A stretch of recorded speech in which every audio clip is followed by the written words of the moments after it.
ഈ ദൃശ്യം കണ്ടാൽ ഒന്ന് എണീക്ക് കുഞ്ഞെ എന്ന് ഈ അമ്മയാന പലവട്ടം ഉരുവിട്ടതായി തോന്നും. ജീവൻ നഷ്ടപ്പെട്ട ആനക്കുട്ടിയെ എണീപ്പിക്കാനുള്ള അമ്മയാനയുടെ പരിശ്രമമാണ്.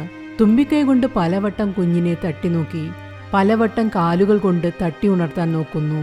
നമ്മൾ വിശ്വസിക്കുന്നത് പ്രിയപ്പെട്ടവരുടെ മരണവുമായി പൊരുത്തപ്പെടാൻ മനുഷ്യന് ഏറെ സമയമെടുക്കും എന്നാണ്. എന്നാൽ ഈ ദൃശ്യം വെളിവാക്കുന്നത് ഇക്കാര്യത്തിൽ മൃഗങ്ങളും മനുഷ്യരിൽ നിന്ന് ഏറെ വ്യത്യസ്തരല്ലെന്നാണ്. ഈ അമ്മ മണിക്കൂറുകളല്ല ദിവസങ്ങളോളമാണ് കുഞ്ഞ് ഒന്നെണീറ്റ് വരാനായി കാത്തുനിന്നത്.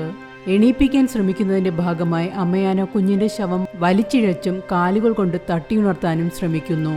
ഇന്ത്യൻ ഫോറസ്റ്റ് സർവീസ് ഉദ്യോഗസ്ഥനായ പർവീൺ കസ്വാനാണ് ഈ ദൃശ്യങ്ങൾ ഷെയർ ചെയ്തത്. ഇദ്ദേഹം പറയുന്നത് ഇത് ആദ്യത്തെ സംഭവമല്ല, തന്റെ സർവീസിനിടയിൽ പലതവണ ഇത്തരം ദൃശ്യങ്ങൾ കണ്ടിട്ടുണ്ടെന്നാണ്.